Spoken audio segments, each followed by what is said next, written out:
Welcome, golf fans, pursuers of knowledge and the almighty dollar. This is your golf guru bringing you the 2021 Hero World Challenge.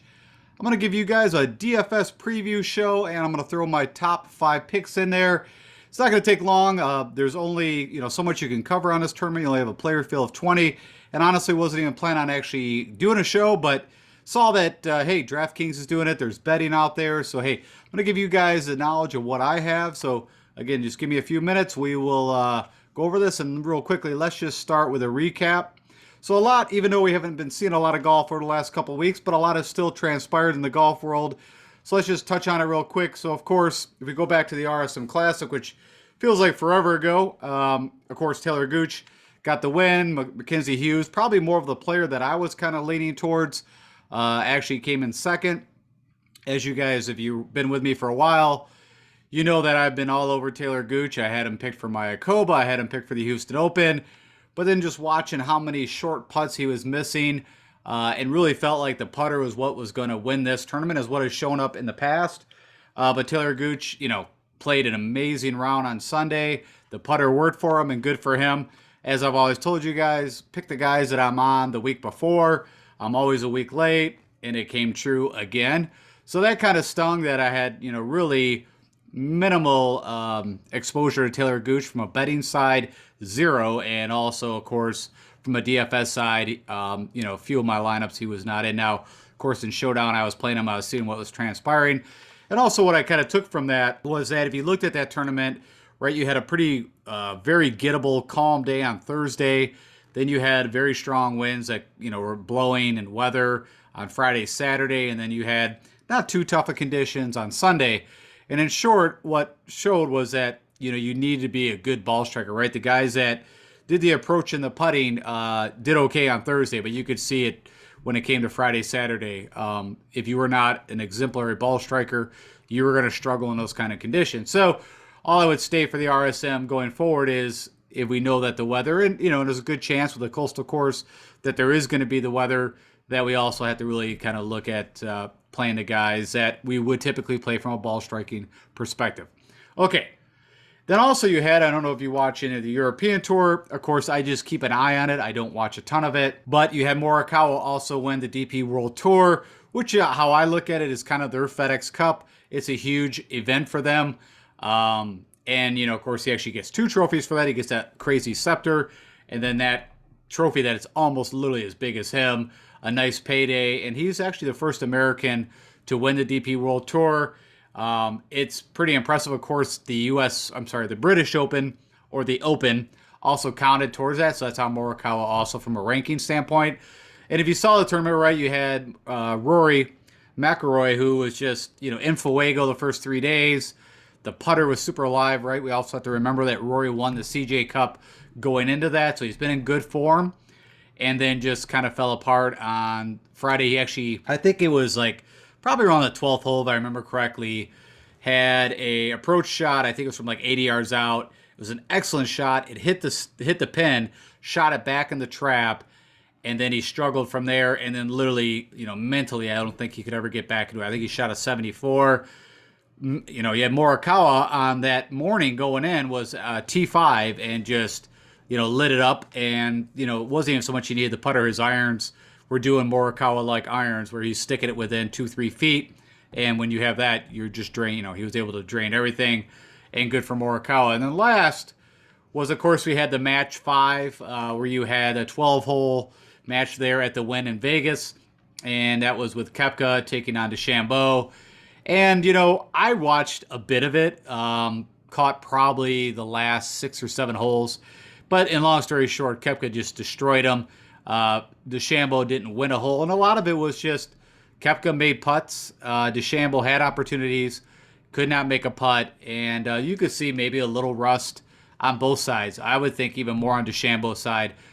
Brooks has played a little bit of fall golf, but wasn't showing a whole lot of form. But plain and simple, when it comes down to something like this, where he is determined that he is going to win and has a chip on his shoulder, watch out. And so he beat him 4 holes up. I mean, the match was over, I think, after the the ninth hole or something like that. So I just put that in perspective just so you know that, hey, if you watched it, you saw how well, from an iron and putting perspective, Brooks did.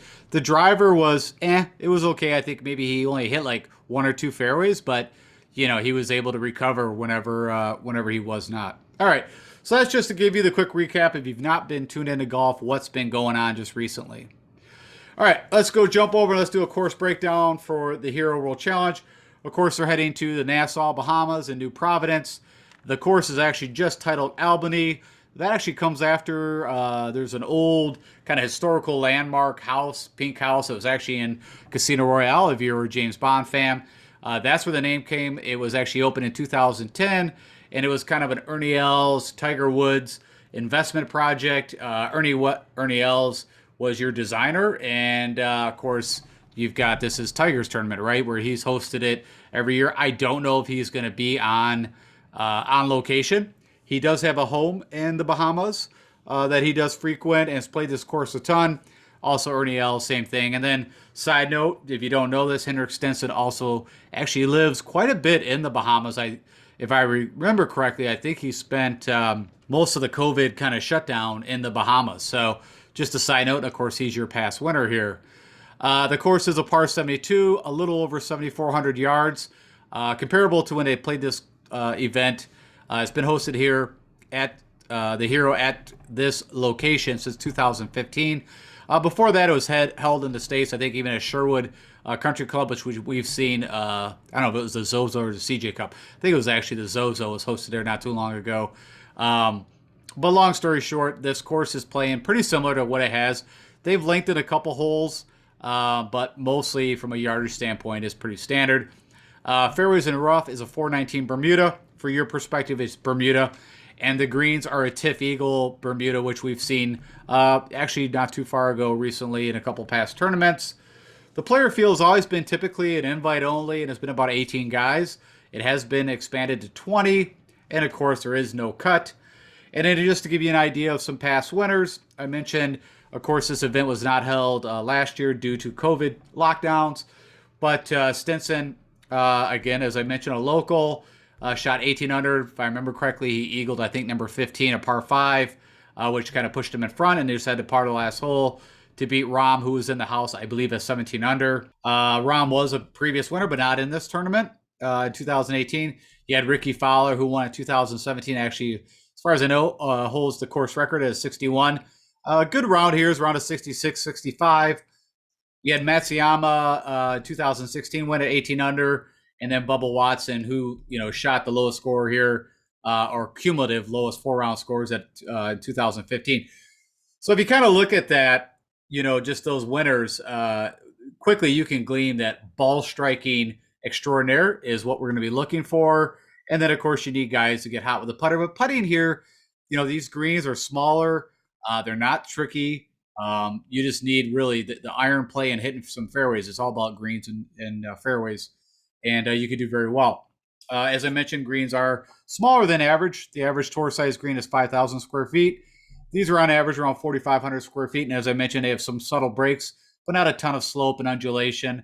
There's a ton of sand out here. There's 52 sand bunkers, but a lot of these holes will run, with sand all around it. So if you think of Palmetto, if you watched that tournament this past summer, it looks very similar to that course. Also, if you watch the PGA Championship, of course, for Phil won back in May at Kiowa Island, that is also a very kind of similar. Is that what they call kind of a U.S. Link style course? You've got 3 water hazards on this course, not including the big body of water. And 5 holes, water does come into play. That stem meter, take that off. That was not actually supposed to be there. My guess, I don't have a stemp reading, but it probably medium. I don't think there will be lightning at all. Typically, when you got courses that are like this by the wind, you're going to need, the greens not to be super fast. So if I had to guess on a stemp meter rating, I guess somewhere around 11 or 12 is where I would think it would fit in, not Augusta National Fast. Course defense here. I mentioned the wind. I did look at the weather because I'm doing all this in one. Just to give you a quick outlook, it is a Tuesday, so we still got a little bit of time, but it looks like Thursday is going to be really good weather, not a lot of wind. It looks like the wind could pick up Friday, Saturday, and Sunday. But keep an eye on that, especially if you're playing Showdown. But, they're going to have some breeze here. It's nothing crazy. I didn't see anything in the 30s. You might have some 15s to 20 max. I already mentioned there's tons of sand. If you get off the fairways, you're in, you can get in native grass. I mentioned the water hazards. A big protector. There's 5 par 3s on this course, and 3 of them are some of the tougher holes on here. They're like 200 yards. The higher handicap holes are the par 3s. And there's also 3 long par 4s that are also some of the toughest holes on this track. You've also got 4 par 4s, so we'll talk about that. And there are some, there's drivable par 4s. I think number 14, if I remember, is just a little over 300 yards, which I remember Henrik Stenson actually eagled that hole. So in short past notes, I already mentioned what the course kind of plays like. But we need, we're looking for the best ball strikers in these 20 in recent form. These guys are the ones that show up over and over and over. It's a complete skill set, and you've got 15 of the top world ranked golfers in this field. So you really can't go off. I mean, you could kind of eliminate some of the guys. We'll talk about that right off the bat. But a lot of these guys are in play and could win this tournament. Okay, so if we take a quick look just to give you an understanding of what this course looks like, if you've never watched a tournament, you can see kind of, you got the ocean out here, probably more a sea, I guess would be. There's those water hazards, those 3 water hazards that they run some of these holes by. Tons of sand. You can get kind of an understanding of that on this hole here. Just totally lining. So again, nothing too crazy if you're in the fairways, but you get into this area here, you could have some problems. And then last but not least, little par 3 here, got water banking around it again, that's sand and native grass. So that gives you a good understanding. If you want to get a better understanding, I always tell you guys, go check out YouTube and type in, round 1 highlights for the Hero World Challenge 2019. And you can walk through and kind of see, and also remind you kind of how the course played, who did well, and that sort of thing. Okay, so if we take a look at the scorecard, as I mentioned, all this is pretty accurate. They have added a little bit of yardage here or there, but nothing significant. I kind of already called out, you've got right out the bat, you got a kind of a easy handshake with this par 4, but then you go to this longer par 3. Everything in red here is going to be the harder holes. And I mentioned the par 3s or some of those, and then you got some long par 4s. And then finishing off with a long par 4 there.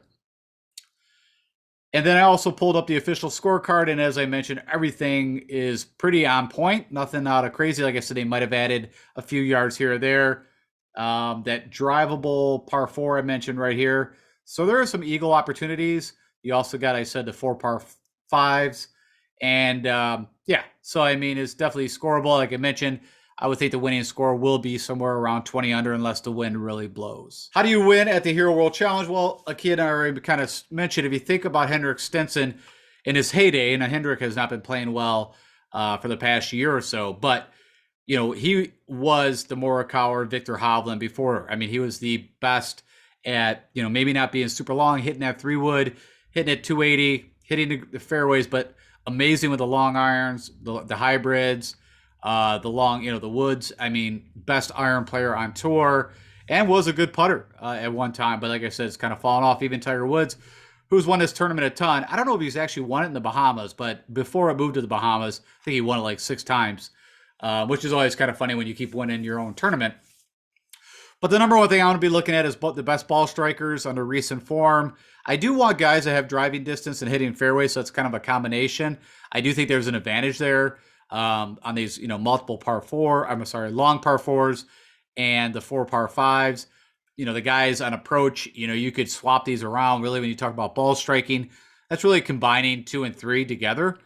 Putting always shows up. I don't think it's crucial. I think, of course, whoever has a super hot putter is going to be right up there or win the tournament as always.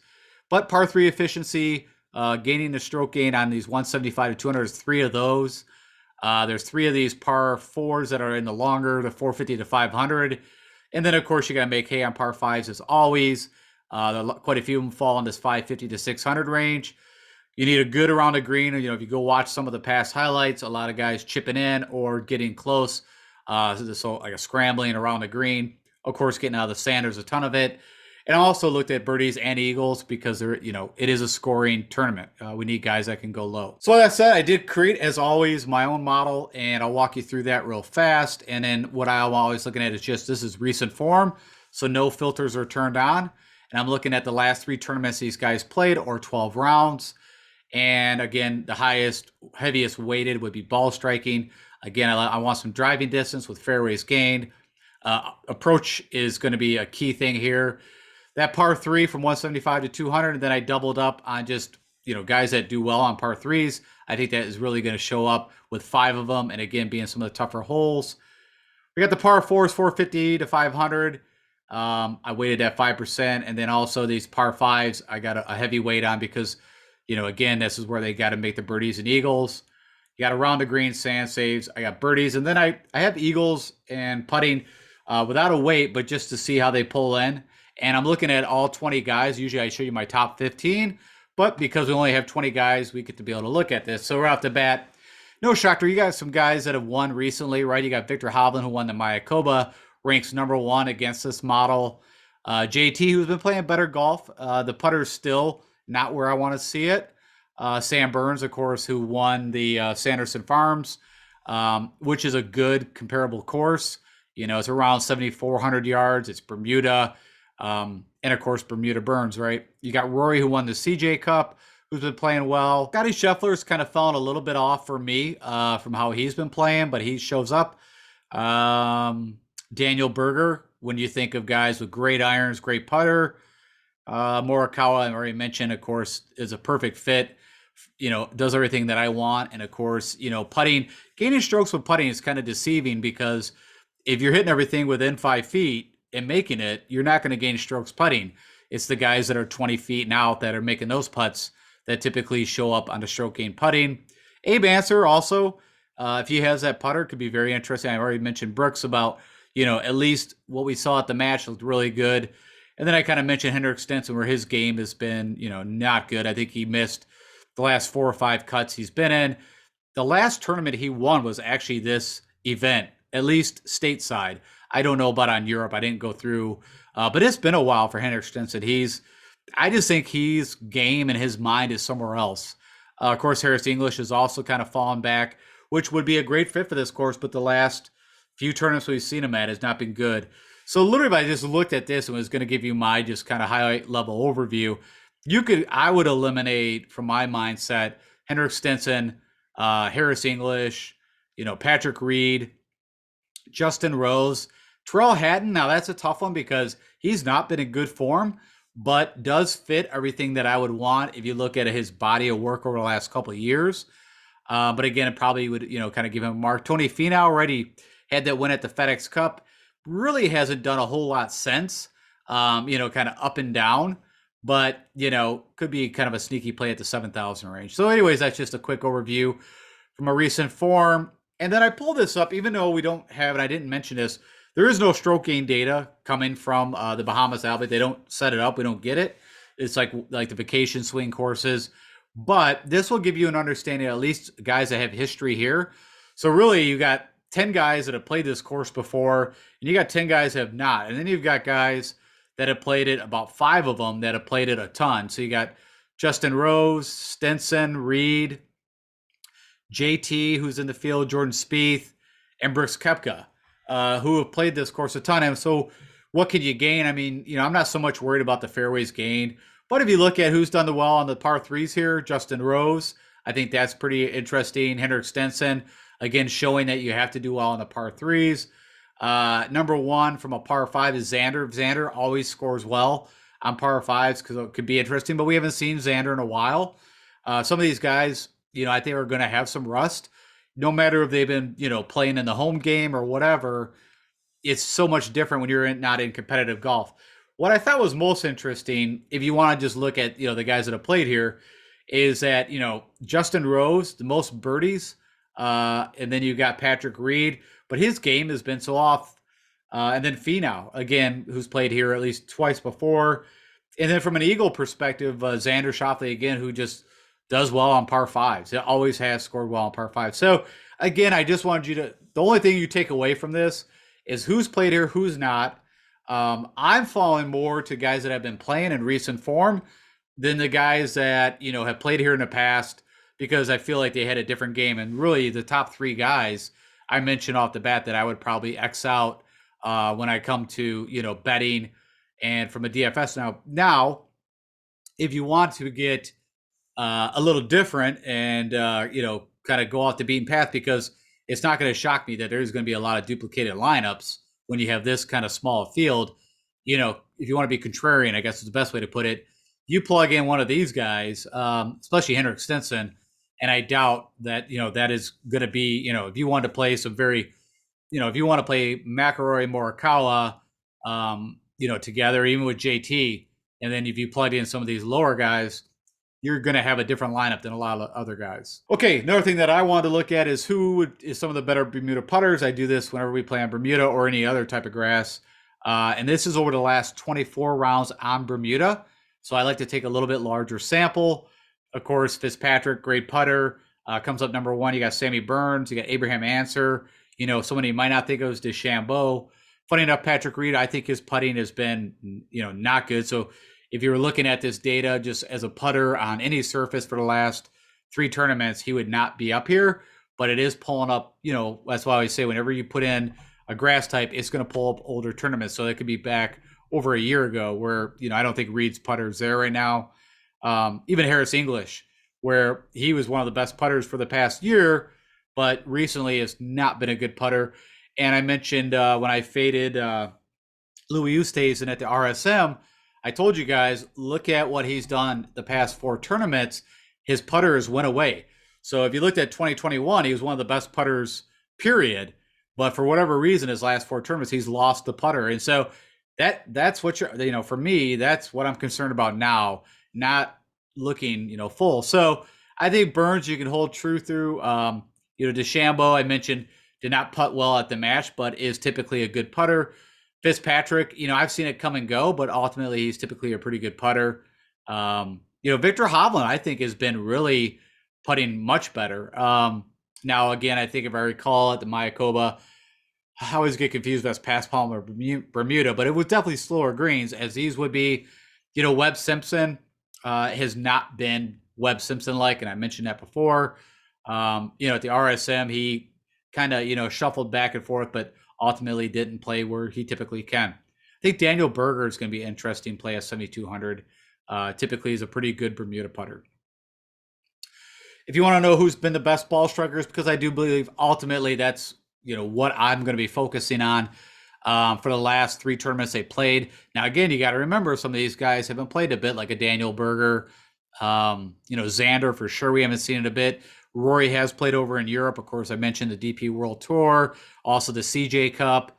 But we haven't seen, even Abraham Answer. It feels like it's been a little while. Jordan Spieth, it's definitely been a little while since we've seen him, probably since the FedEx Cup playoffs, or even maybe the Ryder Cup, right? Was probably the last time he's played competitive. But anyways, we want to know who the best ball strikers are. No filters, just, who's done that. I clicked on this, and no shocker, Victor Hovland shows up. Funny enough, DeChambeau, Burns, Berger, Thomas, Fitzpatrick, just gives you a sample of who the best ball strikers have been recently. And then for comparable courses, I didn't go and pick a bunch of comparable courses. I talked a little bit about some, but I'll give you some off the top of my head. If you think of Valero, we just saw Sanderson Farms fits, the API where they play Arnie's tournament, the Arnold Palmer Invitational. That would be one. You can almost throw Quail Hollow in there, even though that's only a par 71, but is Bermuda, also has some distance. And hence, if you look at who's won, so funny enough, Jordan Spieth, who won the Valero, this, it's been a while. Or I'm sorry, the Valero, right? Yeah, that's correct. Also, the Houston Open you could throw in here would be a good fit at CC of Houston or Memorial Park. Anyways, Rory, of course, who won at Quail Hollow this year, shows up here. Let me see who else we got here. Funny enough, Sam Burns is down here, but again, I mentioned he won Sanderson Farms. But if you want to get an understanding, what this is looking at is the past three tournaments that they have played at courses that are par 72. over 7,400 yards, and Bermuda. And that's where these are pulling. But I gave you the comp courses at, CC of Jackson, CC of Houston, Arnold Palmer, Bay Hill was actually what I was trying to think of. That's the kind of courses that this pulling against. And then it gives you ranked. All right, so with all that said, funny enough, the sneak peek that I typically go through with you guys is not working on Fantasy National for whatever reason, but it doesn't matter. We have 20 guys, and these are my favorite. I'm going to give you my favorite 5, and after these 5, it gives you almost, I think, $6,900. So, if you were trying to put in this lineup, you can put these 5 guys in, and then you have quite a few guys that you could plug in as your 6-man in. Number 1 guy, Morikawa. I mean, again, what I've seen and what he does, everything fits, right? He's got the 2 majors. The guy's in Fuego. I mean, it's funny enough, I don't think, in at least my own perspective, that much buzz has been going on about Morikawa. But right now, I mean, he's world ranked number 2. I think, if he keeps on this charge that he's on and how young he is, I think he'll overtake Rahm as the number 1 player in 2022. And I think, it's just going to be amazing what this guy can do. So right off the number 1, he's my number 1 pick going in. I also like Rory McIlroy. I think he's been playing really good golf. So you've got those as your 2 highest guys. So, you got to make your decision on them. My next guy in is Victor Hovland. Again, what I saw at Mayakoba, he fits everything that I want, especially on those long par 3s, the long approaches. Both these guys would be my 1-2 guy in. And then my next is Sam Burns. Again, just elite tee to green and typically does putt very well. And it's, around the green game is where he could have a hiccup once in a while, but I'm not concerned with the game that he's been playing. I think he'll do very well. And then funny enough, Brooks Koepka, typically I haven't been picking a lot of Brooks, but it's a nice paycheck, right? This is not a FedEx Cup event. You will get world golf rankings from this and a nice, multi or million, $1.3 million, I think. It's a nice payday. It's also a very competitive field. And he's always said whenever he goes into these kind of fields that he knows it's him versus, 15, 20 guys. Well, here you go. And what I saw that he did at the match, he's been playing well, putting well. Even though before that he's had some miscuts. So he's probably my contrarian pick. I don't think a lot of people will be on Koepka, but we'll see. And then my last guy in will be Jordan Spieth. Now, even though I mentioned we haven't seen him a ton, but I'm looking for that guy that can just have those crazy scoring. Also has played well. The last time he's won a tournament was at a very similar kind of event. If you look at, just from a par 72, Bermuda, 7,400 yards, and also has done very well. So that's my top 5 guys. Use them if you like. Of course, you can make arguments for quite a few of the other guys like Berger, McIlroy, I also like, but there's only 20 guys, so I'm not going to sit there and pick, 15 guys for you. These are my top 5, and that's who I'm going with from a DFS perspective. And I do have a bet on Brooks Koepka. He was 22-1. So I put that in, early. And like I said, there's, if you want to get a little crazy, you could throw in a Harris English who's, higher odds, but he's just kind of let me down so many times lately. And a lot of it's with the putting, which is kind of crazy. So there you go. All right, that's it. That's my show for the hero. I told you it's going to be quick, but hey, you've got a little more information. And, like I said, there is $100,000 out there for a large GPP game. I'm playing some of the smaller, higher cost event, entries for DFS, and I'm just going to put a better tour. So it's something to give you to watch along, of course, with the football. And with that said, hey, if you guys would do me the honor, as always, my supporters, hit that like button. Again, share this if you know anybody else that's getting into DFS or doesn't know about me. And if you've not subscribed and you're checking this out, please do subscribe. Typically in the main golf events, I'm putting out 3 shows, Monday, Tuesday, Wednesday. Typically it goes preview. Then I break down all my analysis I share with you, which is unique, right? I don't think anybody in the industry walks you through their methodology and how they pick these guys. And also what it does is it gives you the information to make other decisions. And last but not least, if you have anything, hit me up on YouTube comments or on Twitter sphere. Follow me there. Again, I keep an eye on any PGA communications, anybody withdrawals, anything that you guys need to know, I will tweet it out there. All right, guys, all the best of luck to you. Enjoy the tournament. Hey, we get to watch some golf. It's not on PGA Live, but it is on the Golf Channel. It looks like 1 o'clock to 4 o'clock or something like that. We're going to get a few hours a day. So all the best, and I will talk to you guys later. Take care.